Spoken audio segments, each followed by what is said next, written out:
જય ભીમ ગુજરાત ચેનલ ઉપરથી હું પ્રવીણ કુમાર. સાથીઓ, આજે 29મી ફેબ્રુઆરી 2024 છે.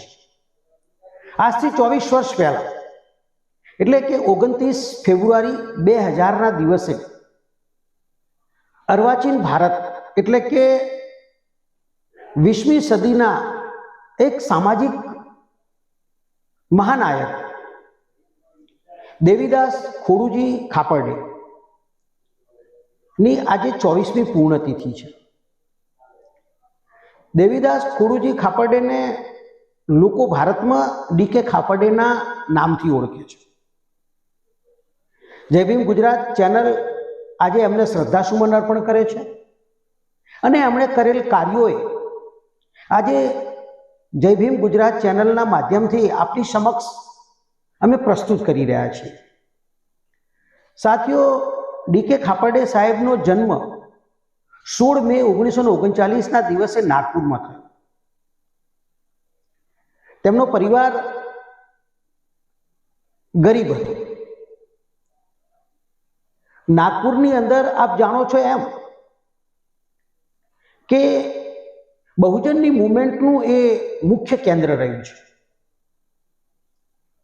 અને આ મુખ્ય કેન્દ્ર હોવાના કારણે નાનપણથી જ ખાપરડે સાહેબની વિચારોમાં વિદ્રોહ હતો.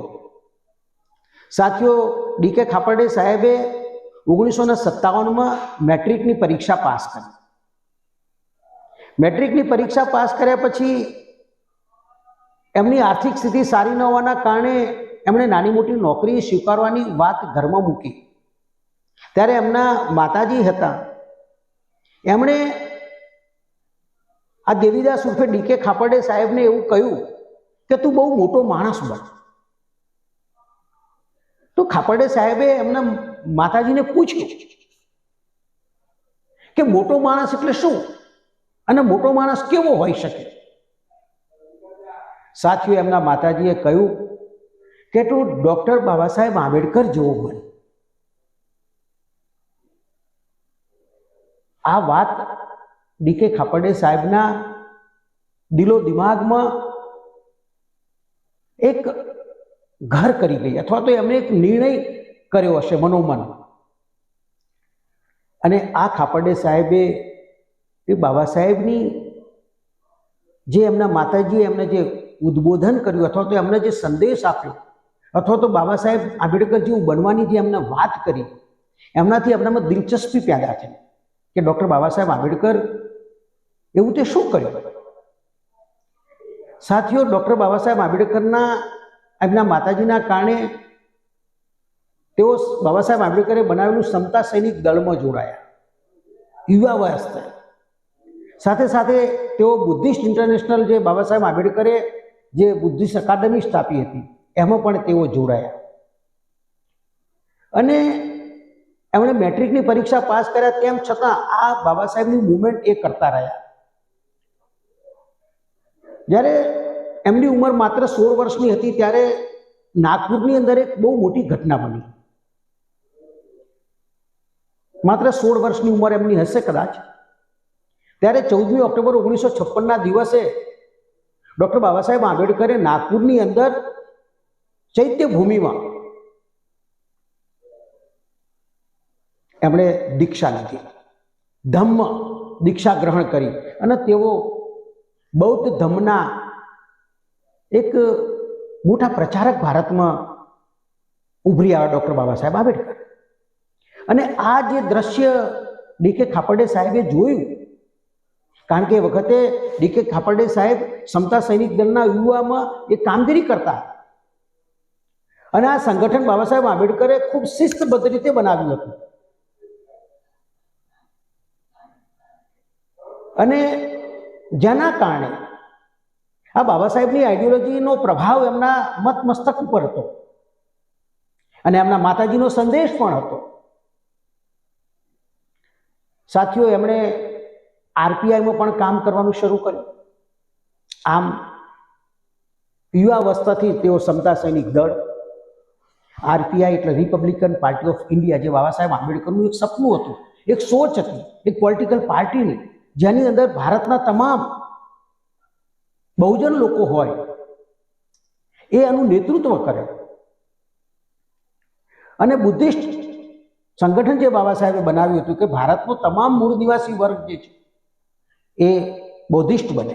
આ ત્રણ વિચારોની વાત બાબા સાહેબે જે કરી હતી એ ડી.કે. ખાપડે સાહેબે મનોમન સ્વીકારી લીધેલી. અને સાથીઓ, એમણે આ કામગીરી બાબા સાહેબ આંબેડકરની શરૂ કરી. તેઓ બીએસસી થયા. બીએસસી થયા પછી તેમણે DRDO એટલે ડિફેન્સ રિસર્ચ ઇન્સ્ટિટ્યૂટ, પૂનાની અંદર એક સંરક્ષણ મંત્રાલયનો એક વિભાગ છે, ત્યાં એમણે આસિસ્ટન્ટ સાયન્ટિસ્ટ તરીકે એમણે ત્યાં નોકરી મળી અને તેઓ નાગપુરથી પૂના શિફ્ટ થયા. પૂનાની એક નાનકડી ચાલમાં એમના પરિવાર સાથે તેમણે એમના જીવનની શરૂઆત કરી. સાથીઓ, આ સમય દરમિયાનમાં જે આરપીઆઈમાં કામ કરતા હતા ડી.કે. ખાપડે સાહેબ, સમતા સૈનિક દળમાં કામ કરતા હતા, તો જે આ આરપીઆઈ હતું, રિપબ્લિકન પાર્ટી ઓફ ઇન્ડિયા, જે પોલિટિકલ પાર્ટી હતી, એ પાર્ટીની અંદર એવી ઘટના બની કે એના જે મુખ્ય વ્યક્તિ હતા દાદા સાહેબ ગાયકવાડ, એ દાદા સાહેબ ગાયકવાડની ગણતરી એવી હતી કે કોંગ્રેસ સાથે ગઠબંધન કરવું. અને 1960 પછી આ ઘટના, બાબા સાહેબના અવસાન પછી આ વાત દાદા સાહેબ ગાયકવાડ અને સવિતા કબીરે લોકોની સમક્ષ મૂકી. બાબા સાહેબનું વિઝન એવું હતું કે આરપીઆઈ એક બહુ મોટી પોલિટિકલ પાર્ટી બને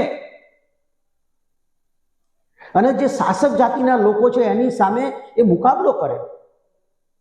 પરંતુ દાદા સાહેબ ગાયકવાડે કોંગ્રેસ સાથે ગઠબંધન કરવાનું નક્કી કર્યું. અને સાથીઓ, 1967માં કોંગ્રેસની સાથે રિપબ્લિકન પાર્ટી ઓફ ઇન્ડિયાનું ગઠબંધન થયું અને ગઠબંધનની અંદર કોંગ્રેસ આરપીઆઈને માત્ર એક સીટ આપી સમાધાનમાં, જેના અનુસંધાને દાદા સાહેબ ગાયકવાડે આરપીઆઈના કાર્યકર્તાઓની એક મીટિંગ બોલાવી અને આ મીટિંગની અંદર દાદા સાહેબ ગાયકવાડનો પૂરજોશ વિરોધ કરવામાં આવ્યો, જેમાં ડી.કે. ખાપડે સાહેબ પણ હતા. અને આના થકી ખાપડે સાહેબે મનોમન એવું નક્કી કર્યું કે હવે આ રિપબ્લિકન પાર્ટી ઓફ ઇન્ડિયા છોડી અને આ દેશની અંદર બાબા સાહેબ આંબેડકરની આગવી રીતે એક વિચારધારા ફેલાવવાનું કામ કર્યું, શરૂ કર્યું. અને એમણે આ મનોમન નક્કી કર્યા પછી જે જગ્યાએ તેઓ નોકરી કરતા હતા એ DRDOની કચેરીમાં પૂનાની અંદર જે ડિફેન્સની ફેક્ટરી હતી, જે દારૂગોળો બનાવતી હતી, સંરક્ષણ મંત્રાલયના નિયંત્રણમાં હતી, ત્યાં ડિસિપ્લિન મેઇન હતું, ત્યાં એમની સાથે જ એમના એક સહઅધ્યાયી કહી શકાય અથવા તો સાથે નોકરી કરતા કર્મચારી, જેમની વાત હું તમને અલગથી એક વિડીયોમાં કરવા માગું છું, કારણ કે એમનું નામ છે દીના ભાના, જેમની 28મી ફેબ્રુઆરીના દિવસે એમની જન્મજયંતિ હતી ગઈકાલે. એ વાત હું તમને અલગથી મેં કરી છે. તો આ દીના ભાના સાહેબ જે છે એ પણ આ કચેરીની અંદર, આ ઓફિસની અંદર વર્ગ 4 એટલે કે એક સ્વીપર તરીકે ત્યાં નોકરી કરતા હતા. એમનું એક સંગઠન હતું અને એ સંગઠનના માધ્યમથી દીના ભાના અને ડી.કે. ખાપડે સાહેબ એ નાના મોટી કર્મચારીઓના પ્રશ્નો હોય, કારણ કે ત્યાં આ ડિફેન્સ ફેક્ટરીમાં આપણા કર્મચારીઓની, બહુજન કર્મચારીઓની સંખ્યા વધારે હતી એ વખતે. સાથીઓ, ઘટના એવી બની કે દીના ભાના સાહેબે એક કાગળ લખ્યો ઉચ્ચ અધિકારીને કે ભાઈ અમે 14મી એપ્રિલ જે ડૉક્ટર બાબા સાહેબ આંબેડકરની જન્મજયંતિ છે એ એની જાહેર રજા આપી. કારણ કે જે હિન્દુ કર્મચારીઓ હતા એમના માટે એમણે ગણેશ ચતુર્થીની રજા આ સંરક્ષણ મંત્રાલયે જાહેર કરી. તો દીના ભાના અને ખાપરડે સાહેબે કહ્યું કે અમારા માટે 14મી એપ્રિલ એ મહત્વનો દિવસ છે, તો એ રજા જાહેર કરી. અને સાથીઓ, આ ખાપરડે સાહેબ અને દીના ભાનાએ ડૉક્ટર બાબા સાહેબ આંબેડકરની જન્મજયંતિ જે હતી 1970ની આ ઘટના છે, ઉજવવાનું નક્કી કર્યું. જેના ભાગરૂપે દીના ભાનાને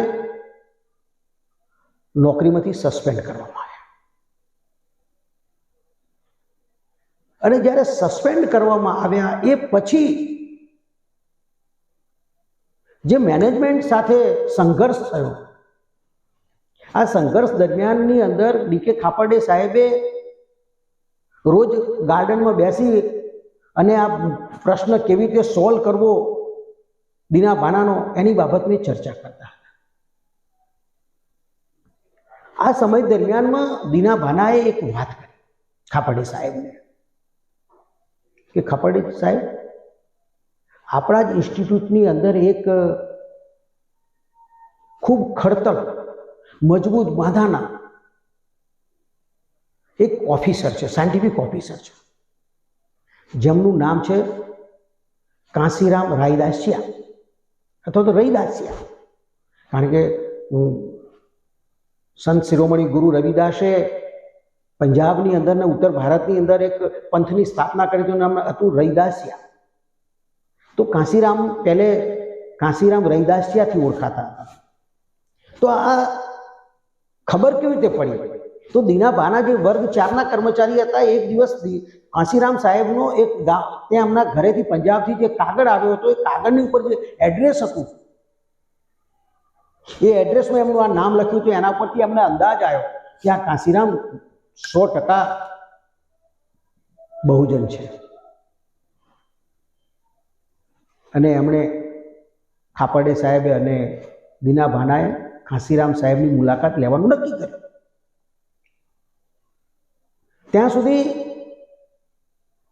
કાંસીરામ સાહેબને ડૉક્ટર બાબા સાહેબ આંબેડકરની મુવમેન્ટથી અજાણ હતા તે, પણ ખાપરડે સાહેબે મહારાષ્ટ્રના હતા એટલે એમણે ત્યાં બે કામ કર્યા.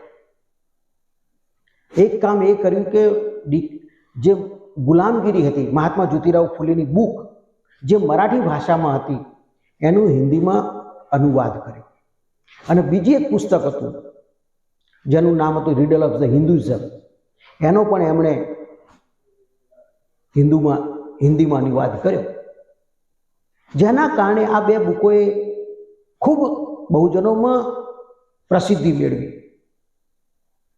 સાથીઓ, ખાપરડે સાહેબ દીના ભાના કાંસીરામ સાહેબને મળ્યા ને એ પછી એમણે કહ્યું કે આ ડૉક્ટર બાબા સાહેબ આંબેડકરનું શું છે? ત્યારે ખાપરડે સાહેબે ડૉક્ટર બાબા સાહેબ આંબેડકરની એક ઐતિહાસિક બુક છે જેનું નામ છે એનિહિલેશન ઓફ કાસ્ટ. સાથીઓ, આ કાંસીરામ સાહેબને વાંચવા માટે આપી ખાપરડે સાહેબે. અને આ પુસ્તક વાંચ્યા પછી આખી રાત કાંસીરામ સાહેબ આ બુકને વારંવાર વાંચતા રહ્યા. અને એ દિવસે કાંસીરામ સાહેબે પણ ખાપરડે સાહેબની જેમ, દીના ભાના સાહેબની જેમ નિર્ધાર કર્યો કે હવેથી મારું આ સર્વસ્વ જે છે એ બાબા સાહેબની મુવમેન્ટને હું સમર્પિત કરું છું. અને આ ત્રણેય મહાનુભાવોએ, આ 20મી સદીના ત્રણેય મહાનાયકોએ ભેગા થઈ અને દીના ભાનાનો કેસ લડવાનો નક્કી કર્યો. અને ત્યાં કાંસીરામ સાહેબ આ કેસ લઈ અને એના મેજર પાસે ગયા. તો મેજરે કાંસીરામ સાહેબ સાથે માથાકૂટ કરી. તો કાંસીરામ સાહેબે એ મેજરને એવું કહેવાય છે કે એમને લાફો મારી દીધો,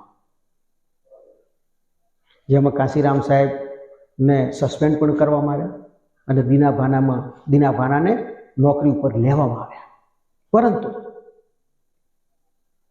દીના ભાનાની ટ્રાન્સફર દિલ્હી કરી દેવામાં આવી. સાથીઓ, મારે વાત કરવી છે ખાપરડે સાહેબની. આ ખાપરડે સાહેબે જે સંગઠન બનાવ્યું, જેની નીંવ આ ઘટના પછી તૈયાર થઈ, જેનું નામ હતું બામસેફ.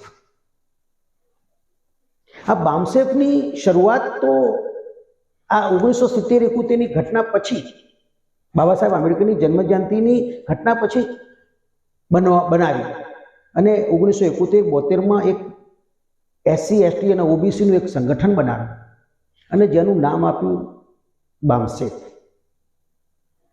જેનું ફૂલ ફોર્મ થાય છે અત્યારે આજની તારીખમાં ઓલ ઇન્ડિયા શિડ્યુલ કાસ્ટ, એટલે બેકવર્ડ એટલે બી એટલે બેકવર્ડ, જેમાં SC ST OBC આવે છે.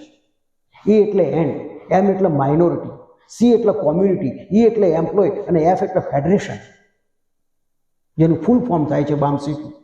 આ ઓર્ગેનાઇઝેશન બનાવવામાં આવ્યું અને એ ઓર્ગેનાઇઝેશનની અંદર જે સરકારી કર્મચારીઓ છે, જે બુદ્ધિજીવી વર્ગ છે, જે પ્રબુદ્ધ વર્ગ જે છે, એ વર્ગને સામેલ કરવામાં આવ્યો અને એમને કહેવામાં આવ્યું કે બામસેફ એ વ્યવસ્થા પરિવર્તનનું આંદોલન ચલાવશે. તમારી વ્યક્તિગત માગણીઓ બાબતે બામસેફ ક્યારેય રજૂઆત નહીં કરે. અને આ ખાપરડે સાહેબની જે સોચ હતી વ્યવસ્થા પરિવર્તન, એમનો મુખ્ય ઉદ્દેશ હતો.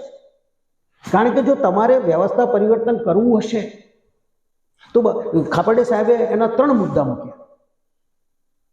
પહેલા શું કરવું પડશે? વિચારધારા લાવવી પડશે. તો વિચારધારા આપણી પાસે તો આપણા મહાપુરુષોની હતી. બુદ્ધની વિચારધારા હતી, જેના મહાત્મા જ્યોતિરાવ ફૂલે સમાજમાં પ્રસ્થાપિત કરી. એ જ વિચારધારાને ડૉક્ટર બાબા સાહેબ આંબેડકરે પ્રસ્થાપિત કરી અને એ વિચારધારાને આગળ ધપાવવાનું કામ ખાપરડે સાહેબ, દીના ભાના અને કાંશીરામ સાહેબે કરવાનું નક્કી કર્યું. એટલે વિચારધારાથી સમાજ પરિવર્તન કરવું અને સમાજ પરિવર્તિત થશે તો જ વ્યવસ્થા પરિવર્તન થશે. આ એમનો ઉદ્દેશ હતો, એમનો ગોલ હતો. આ વ્યક્તિગત ગોલ કોઈનો નહોતો. અહીંયા કંઈ કોઈના વ્યક્તિગત પ્રશ્નો બાબતે બામસેફમાં ક્યાંય ચર્ચા ન કરવામાં, તેમ છતાં લોકોએ બાબા સાહેબની આ મુવમેન્ટને સ્વીકારી અને સમગ્ર ભારતની અંદર બામસેફ એટલે વ્યવસ્થા પરિવર્તન કરવાનું ડૉક્ટર બાબા સાહેબ આંબેડકરની સાચી દિશામાં આંદોલન ચલાવવા માટે એક પ્રસ્થાપિત થયેલું સંગઠન થયું. અને સાથીઓ, એની વિધિવત સ્થાપના દિલ્હીની બોટ ક્લબ ઉપર 6 ડિસેમ્બર 1978ના રોજ કરવામાં આવી. ત્યારે ચુનંદા જે 40 જેટલા લોકો હતા એ લોકોએ ભેગા થઈ અને આ બોટ ક્લબ દિલ્હીમાં આની સ્થાપના કરી. સાથીઓ, થોડા સમય પછી, 4-5 વર્ષ પછી, 1981 અને 1984ની વાત કરું છું, કાંશીરામ સાહેબ આ બામસેફમાંથી છૂટા પડ્યા અને એમણે પોલિટિકલ પાર્ટી બનાવી, BS4, અને પછી BSP બનાવી. એટલે ડીકે ખાપરડે સાહેબના ઉપર ખૂબ જ જવાબદારી આવી ગઈ. કારણ કે સમાજની અંદર જ્યાં સુધી નેતૃત્વ પેદા નહીં થાય ત્યાં સુધી સમાજની રાજકીય જે જડ છે મજબૂત નહીં થાય. એટલે નેતૃત્વ નિર્માણ કરવાનું કામ એ બામસેફે કર્યું અને નેતૃત્વ નિર્માણ થશે તો જ વ્યવસ્થા પરિવર્તન થશે, એ વાતને સ્વીકારવામાં આવી. અને આ બામસેફના માધ્યમથી લોકોના ઘરે ઘરે સુધી આ વિચારધારા ગઈ. એમનું એક એક્ઝામ્પલ આપું છું. મહારાષ્ટ્રના એક ગામની અંદર એક પત્રકાર ચૂંટણીઓ ચાલતી હતી ત્યારે એક બહુજન વ્યક્તિને પૂછ્યું કે તમે કોને વોટ આપશો? તો એ બહુજને કહ્યું કે હું બીજેપીને પણ વોટ નહીં આપું ને હું કોંગ્રેસને પણ વોટ નહીં આપું. ત્યારે પેલા પત્રકારે પૂછ્યું કે બીજેપીને તો કદાચ તમે વોટ નહીં આપો, પણ કોંગ્રેસે તો તમારા માટે ખૂબ કર્યું છે, તો તમે કોંગ્રેસને વોટ આપવાની કેમ ના પાડો છો? ત્યારે બહુજને કહ્યું કે વોટ આપવાનો અધિકાર એ સિક્રેટ છે. અને એ મારો સિક્રેટ અધિકાર હું કોઈને જાહેર કરવા માંગતો નથી. આ બહુજનની તાકાત હતી, આ બામસેફની તાકાત હતી, આ વિચારધારાનો પ્રભાવ હતો. લોકોમાં પરિવર્તન આવ્યું, લોકો વિચારતા હતા, એમની સોચ બદલાઈ, દિશા બદલાઈ એમની. અને પેબેક તો સોસાયટીના ભાગ લોકોએ ભાગરૂપે આ સમાજની અંદર એક બુદ્ધિજીવી વર્ગની અંદર ખૂબ મોટું આમૂલ પરિવર્તન લાવી શક્યા બામસેફ. સાથીઓ, જ્યારે બામસેફની અંદર આ ઘટના બની, કાંશીરામ સાહેબ જ્યારે પોલિટિકલ પાર્ટી બનાવી ત્યારે ખાપરડે સાહેબના ઉપર ખૂબ મોટી જિમ્મેદારી આવી, પણ એ હિંમત ન હાર્યા. દીના ભાના અને ખાપરડે સાહેબે આ ડોર સંભાળી અને 1987ની અંદર બામસેફને રજીસ્ટ્રેશન કરાવ્યું. અને એમાં ઘણા બધા લોકો બામસેફની અંદર બુદ્ધિજીવી વર્ગના લોકો જોડાયા, જેમાં ગંગાવાણી સાહેબ હતા, તેજેન્દ્રસિંહ જીલ્લી હતા, બીડી બોરકર સાહેબ હતા, વામન મેશ્રામ સાહેબ હતા. આવા અનેક ચુનંદા લોકો જે સમાજને સમર્પિત હતા, અંબાડે સાહેબ હતા. આવા અનેક લોકોએ ભેગા થઈ અને આ રજીસ્ટ્રેશન કરાવી અને બામસેફને સમગ્ર દેશની અંદર પ્રસ્થાપિત કરવાનું કામ એમણે ચાલુ રાખ્યું. અને આ કામ કર્યા પછી દેશની અંદર એક જબરજસ્ત જાગૃતિ આવી, લોકોની એક સોચ બદલાઈ અને બહુજન એક મૂળ નિવાસીની વ્યાખ્યામાં થઈ ગયું. ડૉક્ટર બાબા સાહેબ આંબેડકરે બુદ્ધે બહુજન કહ્યા, પણ બહુજનની સાથે સાથે બામસેફે એક નવો નારો આપ્યો, મૂળ નિવાસીનો નારો. અને એ જે વિદેશી આક્રમણકારી જે બ્રાહ્મણો હતા એમના માટે આ સિરદર્દ સમાન સાબિત થયું છે. અને અત્યારે હાલ ભારતની જે સંપ્રાંત પરિસ્થિતિ જોતા, જો કોઈ ભારતની અંદર આ વ્યવસ્થાનો જો કોઈ મુકાબલો કરી શકે એવું હોય તો એક માત્ર સંગઠન છે, એ છે બામસેફ, જે આજે 5000 તાલુકાઓ, 500 જિલ્લાઓ અને 2 લાખ ગામોમાં બામસેફની વિચારધારા એ ફેલાવી છે. એના શ્રેય માન્યવર ડી કે ખાપરડે સાહેબને જાય છે. સાથીઓ, એમણે 1986માં જે DRDOમાં નોકરી કરતા ત્યાંથી એમણે રાજીનામું આપી દીધું અને ખૂબ જ ગરીબ પરિસ્થિતિમાં તેઓ જીવ્યા. સમગ્ર દેશની અંદર તેઓ એક મોટી બેગ રાખતા હતા પતરાની, જેની અંદર પુસ્તકો જ હોય અને એ હાથમાં કોઈને આપે નહીં, કોઈ કાર્યકર્તા નહીં, એ એમની પાસે જ લઈને ફરતા. દિન રાત, આખી રાત મુસાફરી કરે અને આખો દિવસ મિટિંગો લે. આ જનજાગરણનું કામ કર્યું, આ જનજાગૃતિનું કામ કર્યું એમણે. એના સમાજની અંદર એક નેતૃત્વનું નિર્માણ કર્યું. એના નેતૃત્વ થકી આજે બામસેફ એ સમગ્ર બહુજનોનું એક મોટું સંગઠન બનીને આજે ઉભરી રહ્યું છે. અને આ કામ ડી કે ખાપરડે સાહેબ જીવન પર્યાપ્ત કર્યું. સાથીઓ, 1999માં ખાપરડે સાહેબની ડિસેમ્બર 1999 એમની તબિયત બગડી અચાનક. કારણ કે તેઓ ખૂબ જ મહેનત કરતા હતા, દિન રાત એમણે. અને આ ના કારણે તેઓની તબિયત લથડતા સાથીઓ આજના દિવસે 29 ફેબ્રુઆરી 2000ના દિવસે સમગ્ર ભારત શોકાતુર બની ગયું. ડી કે ખાપરડે સાહેબ આ દુનિયા છોડીને વિદાય લીધી હતી. પરંતુ એમણે જતા જતા જે દેશની અંદર જે બામસેફના માધ્યમથી જે નેતૃત્વ નિર્માણ કર્યું હતું, એ નેતૃત્વએ આજે ભારતને અંદર એક વિશાળ સંગઠન બનાવ્યું છે, જેની અંદર હજારો ફૂલ ટાઈમર પૂર્ણકાલીન પ્રચારકો છે. અને ખાપડે સાહેબની જે ઈચ્છા હતી એ આજે પરિપૂર્ણ થતી દેખાય છે. ખાપડે સાહેબ હંમેશા એવા લોકોની શોધમાં હતા કે જે સમાજ પ્રત્યે આસ્થા રાખતા હોય, જેનામાં નેતૃત્વ હોય, જેનું ચારિત્ર હોય, નિષ્ઠા હોય, પ્રમાણિકતા હોય, ઈમાનદારી હોય.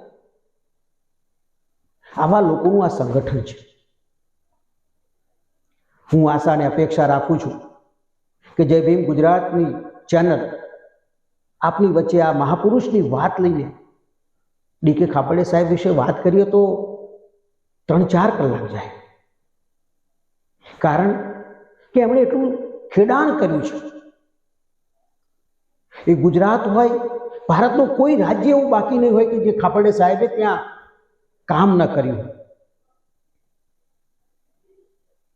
આ વ્યવસ્થા પરિવર્તનના ગોલ સાથે આખી જિંદગી ફરિયાદ ખાપડે સાહેબ ઝઝૂમતા રહ્યા અને આ દેશને એક મોટી વિરાસત આપીને ગયા છે, જેનું નામ છે બામસેફ.